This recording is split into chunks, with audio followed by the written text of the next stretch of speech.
खफा हुआ था, क्योंकि जब जब इजरायली लोगों को परमेश्वर अपने वचन देता था नबियों के द्वारा और बात करता था, तो वो उसकी सुनकर जब अपने उसमें कंफर्ट जोन में आते थे तो क्या करते थे, वो पुराने काम करने लगते थे जो परमेश्वर के विरोध में होते थे। क्या काम करते थे वो परमेश्वर के विरोध में? हमने बहुत कुछ पढ़ा है वचन में, बहुत सारा सुना है यहाँ पर, जब मनन करिए क्या करते थे वो। ऐसे देवी मतलब उनको पूजते थे जो परमेश्वर की उपस्थिति में जीवित करके नहीं थे। वो उन काठों को पूजने लगते थे और उनकी परमेश्वर की जो विधियां थी उसके विरोध में कार्य करने लगते थे। परमेश्वर कहता था तुम सुबह ये करना, शाम को इस तरीके से करना और ये वचन पढ़ना, ये करना, पर वो उसके विपरीत करते थे। वो उसकी आज्ञा को उस तरीके से पूरी रीति से नहीं मानते थे। अब अगर हम इस बात को समझे तो अदन की वाटिका में भी यही किया था कि हवा ने परमेश्वर की आज्ञा का क्या करा था, उल्लंघना की थी, और जो नहीं करना था वो क्या किया था। एक गलती, एक गुनाह, एक पाप ये होता है जो हम परमेश्वर के विरोध में करते हैं, वो हमसे कहता है। अब आज के नियम के अनुसार जो वचन पढ़ते हैं, नया नियम हम पढ़ते हैं, तो नए नियम में हमें बहुत सारी बातें परमेश्वर ने दी हैं और उसमें परमेश्वर ने बहुत सारी फॉरगिवनेस दी हुई है ना। क्या दिया हुआ है? माफिया दी हुई है कि ठीक है तुम ये ऐसे करना, तुम अपने विरोधी के को मतलब उसको मतलब कि सतावट के जब उसको सताए तो तुम उसको पलटकर श्राप मत देना, उसको आशीष ही देना। बहुत सारी बातें ऐसी कही हुई हैं, लेकिन उसके रहते हुए भी अब हमें जब वचन मिल गया और हमने जान लिया कि परमेश्वर के विरोध में करना एक पाप है, और दूसरा आप अगर मनुष्य जो है मनुष्य के विरोध में भी गलती करता है या उसके साथ अन्याय करता है, वो भी पाप है परमेश्वर की दृष्टि में। हम क्या करते हैं? परमेश्वर के विरोध में गुनाह करते हैं, हम मनुष्य के साथ भी गलत करते हैं। क्यों करते हैं? क्या हो जाता है हमें? हम क्या वजह बनती है जो हम ऐसा करते हैं? परमेश्वर देखता है, परमेश्वर जांचता है। वो क्या कहता है कि किसकी ओर फिरो? तुम मेरी ओर फिरो। मेरी ओर फिरने का मतलब क्या है? उन बातों पर फिरो जो मैंने तुम्हें दी है। नए नियम में हमने बहुत बार पढ़ा, बहुत सारे ऐसे वचन पढ़े, क्षमा करने के लिए, उपवास रखने के लिए, उपवास की प्रार्थना कल से हो रही है, ठीक है, एक दूसरे के लिए भलाई करो। अच्छा, याकूब 5:16 निकालिए। जब हम किसी को सताते हैं, सतावट करते हैं, तो हमें क्या करना है? पलटकर परमेश्वर के सामने तो हम अपने गुनाहों को मान लेते हैं, लेकिन हमारा अहंकार हमें एक मनुष्य से दूसरे मनुष्य से माफी मांगने के लिए हमें रोक देता है, क्योंकि परमेश्वर तो हमें दिख नहीं रहा। आप समझो मैं क्या कह रही हूँ? परमेश्वर में दिख नहीं रहा, हमने तो जल्दी से परमेश्वर से माफी मांग ली, क्योंकि परमेश्वर हमें माफ कर दे, हमसे गलती हो गई, हमने ये करते हैं, लेकिन क्योंकि मनुष्य सामने है, प्रभु मैंने इसकी विरोध कर, अब वो बंदा यहाँ बैठा हुआ है, जीवित है, तो परमेश्वर क्या कहता है? अपने गुनाहों को एक दूसरे के सामने मान लो। पढ़िए 5:16, याकूब 5:16। इसलिए तुम आपस में एक दूसरे के सामने अपने अपने पापों को मान लो और एक दूसरे के लिए प्रार्थना करो, जिससे चंगे हो जाओ। जिससे चंगे हो जाओ। दोबारा पढ़िए। जिससे तुम चंगे हो जाओ। अपने अपने पापों को मान लो और एक दूसरे के लिए प्रार्थना करो, जिससे तुम चंगे हो जाओ। जिससे तो क्या कारण है? क्या कारण है बंधन में बंधे रहने का? क्या कारण है? क्या कारण है? उसके विरोध में तुमने कुछ किया है, तुमने उसको सताया है, तुमने उसके विरोध में झूठी साक्षी दी है, तुमने उसके विरोध में पाप किया है ना? आपने गवाह भी बनना गलत है, गवाही देना ही नहीं, गवाह बनना भी, खुद खड़ा होना भी गलत है। देखो, यदि तुम परमेश्वर के विरोध में पाप करते हो फिर भी परमेश्वर माफ करता है, लेकिन जब मनुष्य के विरोध में भी करते हो तब भी वो माफ करता है। लेकिन जब सामने है तो तुम अपने अहंकार को, जो शैतानी का रूप है, शैतान का रूप है अहंकार, शैतान का एक स्वभाव है, वो स्वभाव आगे आता है। मनुष्य सामने दिखता है ना, तो वहां पे यार मैं ऐसे माफी कैसे मांगू, मैं भी तो परमेश्वर का जन हूँ, नहीं मानते, नहीं मानते, नहीं मानते। आज भैया मुझसे गलती हो गई, सॉरी, मैंने सच में सुबह आपको नहीं है, हलीम हृदय नहीं है, उसमें स्वभाव किसका है, किसका स्वभाव है उसके अंदर? यस एग्जैक्टली, वो स्वभाव हमें कुचलना है। एक्चुअली हमें वो स्वभाव कुचलना, उसका जो स्वभाव है वो हम पहचान नहीं पाते, वो अहंकार हमारे आ जाता है, क्योंकि हम अपने उस मनुष्यत्व के अहंकार को, जो वो हमें एहसास दिलाते कि मैं कुछ हूं, मैं ऐसे माफी नहीं मांग सकती, इसने भी तो किया था, लेकिन वो तुम्हें एहसास करा रहा है कि तुम गलत हो और तुमने गलती करी है, जाके माफी मांग। लेकिन वो शख्स माफी नहीं मांगता। क्यों नहीं मांगता? क्योंकि उसके अंदर का जो स्वभाव है अहंकार का, उसे नीचे गिरने नहीं देता। नीचे गिरना क्या है? अपने गलती को मान लेना।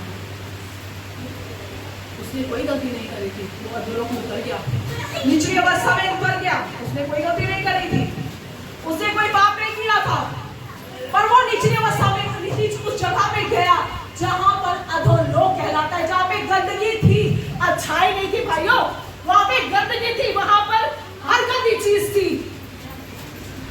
हर शैतान की ताकत की हुकूमत थी उस जगह पर, उस अधोलोक की जगह पर सबसे ज्यादा की। वहां पे सड़ांध, कीड़े होंगे, अधोलोक में कोई अच्छा कंफर्ट जोन नहीं होगा, मिट्टी खोदो और खोदो, क्या मिलेगा? कीड़े भी मिलेंगे, और डक में जाओगे तो वहां सड़ांध भी मिलेगी।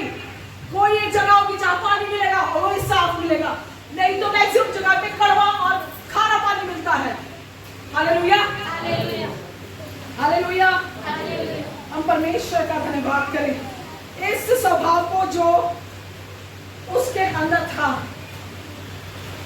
उस स्वभाव को, पहली बात, गलत के साथ भी खड़ा होना गलत है। अगर आप जानते हो, अगर आपने बाइबल पढ़ी, कितने लोगों ने बाइबल पढ़ी है, कितने लोगों ने वचन का मनन किया है? जो कोई वचन को पढ़ता है, सुन लीजिए, वचन को पढ़ना बहुत जरूरी है। मैं अभी 2-3 दिन पहले की बात है, कुछ एक बंदा था जिसके बारे में मैं सोच रही थी और मैं कहती थी प्रभु ये बंदा नहीं चाहता, प्रभु ये बंदा नहीं चाहता, प्रभु ये बात नहीं चाहती, प्रभु ये नहीं होगा। अचानक से मेरे को एक बात स्मरण आई, जिन्हें से कान में आई, वचन, मैंने कहा वचन में सामर्थ है। अच्छा, कभी कभी हम अपने जो परमेश्वर के जो जन होते हैं, बड़े बड़े लोग होते हैं, उनके वचनों पर ध्यान करते हुए कहते हैं अरे वो परमेश्वर का जन है, उसने कहा वचन पढ़ो, सोचो, वचन करो, ये करो, सब करते हैं। लेकिन परमेश्वर अचानक से बात बता रहा, मेरी महिमा में बैठ जा, मेरी महिमा में बैठ जा। अब मैं महिमा कहाँ से लाऊं? मैं महिमा कहाँ से लाऊं? मैं महिमा कहाँ से लाऊं? बताओ तो, कोशिश तो करो, सोचो तो सही, महिमा कहाँ से आएगी? सोचो, महिमा कहाँ से आएगी? जब हम उसके चरणों में बैठेंगे। बैठ जाओ, बैठ जाओ, उसकी महिमा पाने के लिए बैठ जाओ। अपने को अलग करो और जहां पे हो बैठ जाओ, कुछ मत करो, क्षण भर के लिए उसकी उपस्थिति में आओ और उस बात को कहो और कहो कि अब मुझे तू भर। उसकी जो ग्लोरी है वो आपके बंधनों को तोड़ देती है, फिर वो बंधन वापस नहीं आएगा। इस मुख से हम, मुंह के वचन से हम कई बार, बहुत सारी, मैं भी ऐसी हूँ, कई बार गलत बात निकल जाती है, माफी मांग लेते हैं, लेकिन निकलती है। वचन मारता है, आत्मा जिलाता है, वचन मारता है, आत्मा जिलाता है। अहंकार को मार दो, आत्मा तुम्हारे अंदर अपने आप तुम्हारे सारे अहंकार को धोने के लिए पूरे रूप में आ जाएगा। हालेलुया। एक चीज थी जो उसमें थी, वहां से फटके गए, अहंकार। पहली बात यही हुई, पहली लेन देन। मैं बड़ा वो थी कि मैंने कहा प्रभु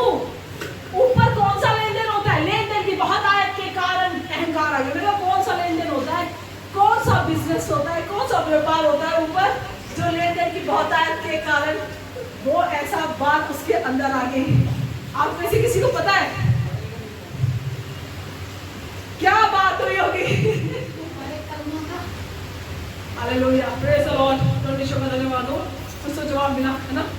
नहीं कुछ एक बच्चे खड़ा कर दो जरा, मेरे अंदर दो तीन बच्चे, तीनों आ जाओ, तीनों आ जाओ, आ जाओ दो, ये उठा ले बेटा, ये उठा ले, दोनों उठा ले, दे दो दे दो दे दो दे दो दे दो, ये दे दो, और कुछ वो भी दे दो उसको, बेटा ये भी पकड़ ले, नहीं कोई पकड़ेगी सारा, सब चीज तेरे पास है, सब कुछ, ये ले पैसे भी खरीद तेरे पास है ना? अब ये फूल भी इसके पास है, सब चीज इसके पास है। अब ये खड़े हैं, ये बेचारे गरीब से दूत है स्वर्ग के, जिनके पास कुछ एक चाबी था, जिनके पास कुछ एक चीजें ही हैं। अब क्या हुआ? इसको तो मैंने सब कुछ दे दिया, आप समझ रहे हैं? इसको मैंने सब कुछ दिया, अब ये जाती है परमेश्वर, है ना? ये भी दो, ये भी दो। अब ये यहाँ खड़ी होगी उन दूतों के पास, परमेश्वर की महिमा में स्वर्ग के दूत हैं, सब स्वर्ग के दूत हैं, खड़े हैं, ये इनको दिखा रही है, देखो देखो मेरे पास क्या क्या है, मेरे पास क्या क्या है, ये है ये है ये है। परमेश्वर ने जो इसको दिया, क्या उसको दिया था? उसको नहीं दिया था। क्यों नहीं दिया था? क्योंकि परमेश्वर की मर्जी, उसने उसमें उसको परिपूर्णता, अपनी खूबी, अपना सब कुछ दिखाना था, बहुत कुछ दिखाना था, तो उसने उसको भरपूरी दी, ये भी दिया ये भी दिया। अब इसने उसको दिखाया, अरे तेरे पास क्या है, मुझे भी दे दे, मुझे भी दे, मुझे भी चाहिए। उसने कहा ये ले, अब तू अपना मुझे दे। Business business business. अब आया समझ में? म्यूजिक था, हीरे मोती पारस सब कुछ भरा हुआ था, उड़ता चलता था तो साउंड आता था, तैरता था, खूबसूरत था, सब कुछ था, सब कुछ साबित है ना? ये अब ये क्या करें बेचारे गरीब से रिश्ते, इनके पास भी है कुछ, इनके पास थोड़ा थोड़ा कुछ है, अब ये उनको दिखाता हुआ चल रहा है ना? अब क्या आ रहा है? दे दिया, चलो एक थोड़ा सा दे दिया। अब क्या हो रहा है? क्या हो रहा है? क्या हो रहा है? बिजनेस हो रहा है, बिजनेस। उसको दिया था, उसको बुद्धि भी दी थी, उसको बहुत कुछ दिया था परमेश्वर ने। क्या हुआ? वो क्या करा उसके अंदर? आप समझ गए मैं जो कहना चाह रही हूँ? कि उस अहंकार की वजह से, ऐसे ही जब मनुष्य में एक भरपूरी आती है तो वो दूसरे मनुष्य को तुच्छ समझने लगता है। अब मुझे एक को दे दिया, किसी से सुना आ जाओ, अब मैं कुछ हूँ भाई। हाँ sister, praise the Lord, praise the Lord sister, आप समझ रहे हो है ना? क्या है? तो बड़ी हिकारत से देख रही हूँ, क्योंकि उसके पास कुछ नहीं है, मुझे तो दे दिया है। Oh hallelujah! क्या करना है इसका? क्या करना है इसका? बोलिए ना, क्या करना है? हलीम हो जाओ, उस अहंकार को, घमंड को निकाल दो। यदि तुमने एक दूसरे के विरोध में पाप किया है, क्षमा कर दो, क्षमा कर दो। वो जो मनुष्यत्व में आपके पास वेल्थ है, धन है, आपके पास संतान है, आपके पास बड़े अच्छे बच्चे हैं, वहाँ पे फॉरेन में बिजनेस कर रहे हैं, सब कुछ कर रहे हैं, आपके पास वो भी है, क्या नाम है, प्रॉपर्टीज भी है, सब कुछ है आपके पास अच्छा घर है, अच्छी सुंदर वाइफ है, सब कुछ है आपके पास। आंखें चढ़ गई, दिस इज कॉल्ड घमंड। ये था वो घमंड जो छुपा हुआ होता है, जो हमें दिखता नहीं है। आज जब हम अपने गुस्से से गलती गुनाह करें अपने घर के अंदर भी, प्लीज जाओ जाके कर लो बात, मेरे लिए भी है। परमेश्वर का आत्मा अगर आपको अगुवाई कर रहा है, आत्मा अगर अगुवाई कर रहा है, तो आगे बढ़ो, कर लो, क्योंकि वो परमेश्वर की ओर से है। होता तो वो किसी और को देता, मन फिराओ। किसको दिया? तुम्हें दिया। किसको सिखाया? तुम्हें सिखाया। परमेश्वर गधों को भी आवाज दे देता है ना, गधी के मुंह को खोल देता है। परमेश्वर के हम सामने उसके वो बच जाते हैं, इस्तेमाल करने के लिए औजार बन जाते हैं। आपको समझ में आई बात? आप जांच लो, जान लो क्या करना है। लेन देन की बहुतायत के कारण उसने परमेश्वर ने कहा यार ये क्या कर रहा है, मैंने तो इसी को दिया था, इससे कहा था कि तू ये काम तो तेरा है, इसको दिया था तो इसको मैंने इतना ही दिया था। जब मैंने उसको उतना दिया तो ये कौन होता है जो जाकर वो जो चीज मैंने इसको दी और ये जाकर उसको बांट दे, जब तक मैं ना कहूं उससे तो मुझसे पूछा नहीं देने के लिए। जब तक परमेश्वर की आज्ञा ना हो अपना कुछ भी बिना सोचे समझे किसी को ना दे, जब तक परमेश्वर की कानों में आवाज ना पड़े। और जब पड़े तो मत सोचना कि जेब में कितना है, मत सोचना। कई बार वो जो ले जाता है उसे दुगना पहले और तिगना चौगुना पहले कहीं से तैयार होकर आ गया होता है, उससे पहले आ गया होता है। कब आ गया होता है? जब कानों में आवाज बजती है कि दे दे, नहीं है कोई बात नहीं, कितना ही दे दे। क्या होता है तब? क्या होता है तब? तैयारी हो जाती है और भरपूरी की। क्या ऊपर और स्वर्ग के दूत नहीं है? क्या ऊपर और स्वर्ग के दूत नहीं है? क्या उनके पास परमेश्वर ने वो सब चीजें नहीं दी? अरे उसने हमें डायरेक्ट दे दी। हालेलुया। उसने कहा अरे छोड़ो इसको, मनुष्य को जिसको मैंने मिट्टी से बनाया मैं उसी में ही सब कुछ दे दूंगा। गाना नहीं आता था, आराधना करनी नहीं आती थी, अन्य भाषा आती नहीं थी, मैं देखती थी सबको, जब मैं स्टार्टिंग में भैया से जुड़ी, मैं पास्टर जयराम करके बोलती, मैं बदल पैसे में भाई भैया बोलती हूँ, इस समय मैंने भैया का ही होना है, लेकिन पास्टर जयराम से जब जुड़ी मैं तो मैंने इनसे बहुत सारी चीजें सीखी। इनकी बिगनिंग थी और मेरी भी बिगनिंग थी। वहां से मैंने कुछ सीखा, कुछ समझा। सत्य का आत्मा जब आएगा तो वो सब बातें तुम्हें बताएगा। सत्य का आत्मा, धर्म का आत्मा नहीं, गड़बड़ी का आत्मा नहीं, परखो आत्मा कौन सी कैसी है। मांगो परख कर, परख की आत्मा तो वो चुप करना देगा। हालेलुया।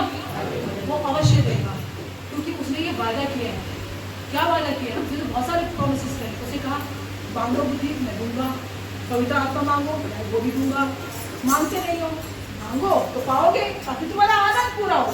वो तो तुम्हारे आनंद की बात करते, तुम्हारी जरूरत की बात तो कर ही नहीं रहा।